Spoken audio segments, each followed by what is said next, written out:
Assalamualaikum warahmatullahi wabarakatuh. Saya Rafiatul Adawiyah sebagai moderator dari kelompok kedua dan bersama teman-teman saya yang bernama Rosabila Andini sebagai pemateri pertama, Sabila Farodisa sebagai pemateri kedua, Uswatun Hasanah sebagai pemateri ketiga, dan Saiful Haris sebagai pemateri keempat. Di sini kami akan mempresentasikan materi pertemuan ketiga pada mata kuliah pengantar studi Islam yang membahas mengenai pertumbuhan dan perkembangan studi Islam di dunia. Selanjutnya saya akan serahkan kepada pemateri. A. Pertumbuhan studi Islam dahulu dan sekarang. Yang pertama, studi Islam pada masa Nabi Muhammad SAW. Nabi Muhammad SAW lahir di Mekah pada tahun 570 Masehi.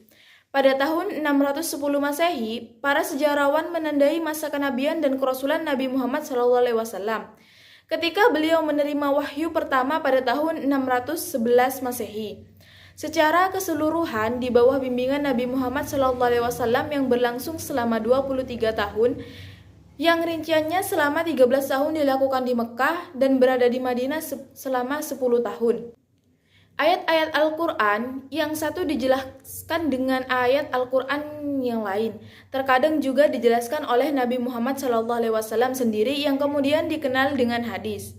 Adapun lembaga pendidikan masa Rasulullah SAW yaitu kutab atau maktab, masjid, majlis muharradoh, maktabah atau perpustakaan, dan madrasah. Yang kedua, masa Abu Bakar As-Siddiq.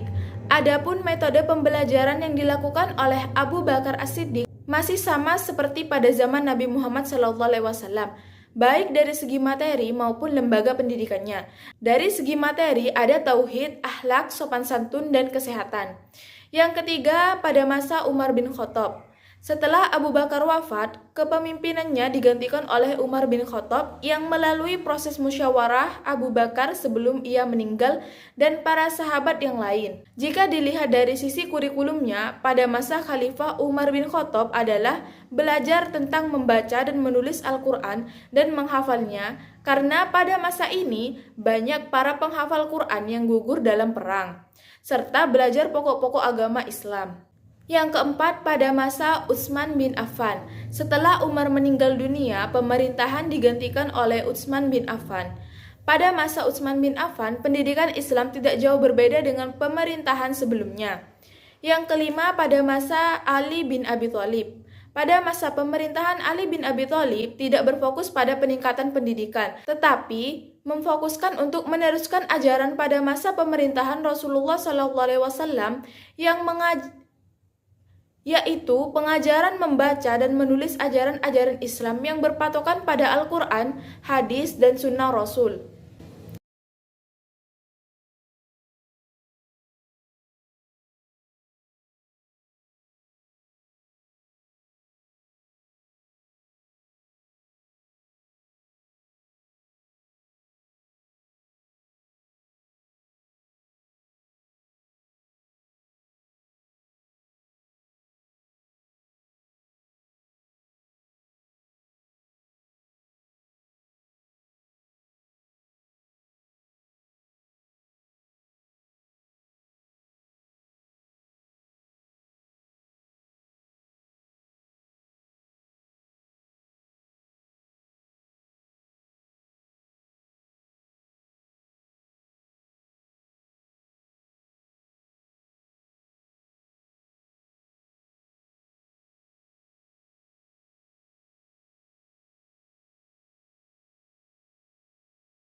Baik, materi yang kedua yaitu pusat-pusat studi Islam.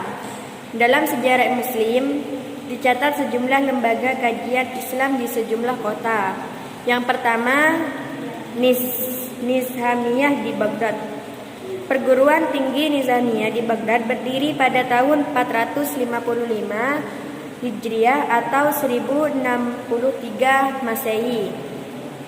Salah seorang ulama besar yang pernah mengajar di sana adalah ahli fikih Islam terbesar, yang kemudian terkenal dengan sebutan Imam Ghazali. Yang kedua, Al-Azhar di Kairo, Mesir. Panglima Besar Juhari Al-Sikili pada tahun 362 Hijriah atau 972 Masehi membangun perguruan tinggi di Al-Azhar. Yang ketiga, perguruan tinggi Cordova. Adapun sejarah singkat Cordova dapat digambarkan demikian, bahwa di tangan Daulat Umayyah semenanjung yang sejak berabad-abad terpandang daerah minus berubah menjadi daerah yang makmur dan kaya raya. Yang keempat, Kairouan Amil Nizam Al-Muluk di Maroko. Perguruan tinggi ini berada di kota Fez atau Afrika Barat yang dibangun pada tahun 859 Masehi oleh putri seorang saudagar hartawan di kota Fez yang berasal dari Kairouan atau Tunisia pada tahun 305 Hijriah atau 918 Masehi. Perguruan tinggi ini diserahkan kepada pemerintah dan sejak itu menjadi perguruan tinggi resmi. Materi ketiga yakni sejarah perkembangan studi Islam di kalangan ilmuwan muslim dari masa ke masa. Yang pertama, cendekiawan muslim klasik. Periode klasik mencangkup tentang masa pasca pemerintahan Khulafaur Rasyidin hingga masa imperialis barat. Tentang waktu tersebut meliputi awal kekuasaan Bani Umayyah, zaman keemasan Islam dan kemunduran Islam secara politis hingga awal abad ke-18. Di awal periode klasik tersebut, sejumlah pemikiran mengenai pendidikan mulai terbit. Pemikiran mengenai pendidikan tersebut tampaknya disesuaikan dengan kepentingan, tempat, dan waktu.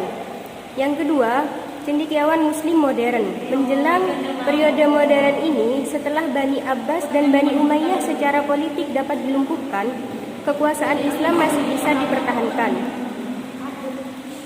Pengaruh pemberatan yang berlangsung sejak akhir abad ke-17 atau awal abad ke-18 itu mulai disadari oleh para intelektual di negara-negara Islam menjelang akhir abad ke-19. Di bidang pendidikan, pengaruh pemberatan tampaknya telah meninggalkan bekas yang cukup mendalam di negara-negara Islam. Yang ketiga, cendekiawan muslim kontemporer. Mengamati perkembangan Islam kontemporer, sedikitnya ada 5 tren besar yang dominan. Yang pertama, fundamentalis. Kelompok pemikir sepenuhnya percaya kepada doktrin Islam sebagai satu-satunya alternatif bagi kebangkitan umat dan manusia. Yang kedua, tradisionalistik. Kelompok pemikir yang berusaha berpegang teguh pada tradisi-tradisi yang telah mapan. Yang ketiga, reformistik. Kelompok pemikir yang berusaha merekonstruksi ulang warisan-warisan budaya Islam dengan cara memberikan tafsiran-tafsiran baru. Yang keempat, posttradisionalistik, yaitu kelompok pemikir yang berusaha mendekonstruksikan warisan-warisan budaya Islam berdasarkan standar-standar modernitas. Yang kelima dan yang terakhir yaitu modernistik, kelompok pemikir yang hanya mengakui sifat-sifat rasion ilmiah dan menolak cara pandang agama serta kecenderungan mistik yang tidak berdasar nalar praktis. Lanjut kepada materi yang keempat, yaitu sejarah perkembangan studi Islam di kalangan ilmuwan muslim pada era modern.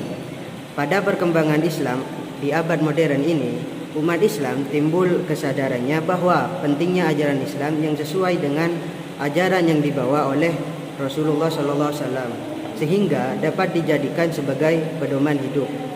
Karena umat Islam sudah jauh dari ajaran Rasulullah SAW, yaitu banyaknya penyimpangan-penyimpangan dari sumber asalnya, seperti adanya bid'ah, tahayul, perdukunan, kemusyrikan dan lain-lain.